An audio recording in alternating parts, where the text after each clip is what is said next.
Guys WhatsApp. আজকে আমি সারাদিন আছি শ্বশুরবাড়িতে, চা খেতে খেতে দেখতেছি মাছ ধরা দৃশ্যগুলো। আমাদের এখানে শ্বশুরবাড়িতে পুকুরে মাছ ধরতেছে সবাই। কিছুক্ষণ পর নাম দেখানে কেউ।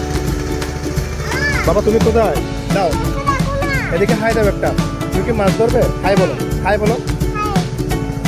মাছ ধরবো আমরা, বলো। পুকুরে কিসের মাছ? তাই তুমি পুকুরে নামবে? বাবা জঙ্গলে যেও না, চলে আসো চলে আসো। টাটা।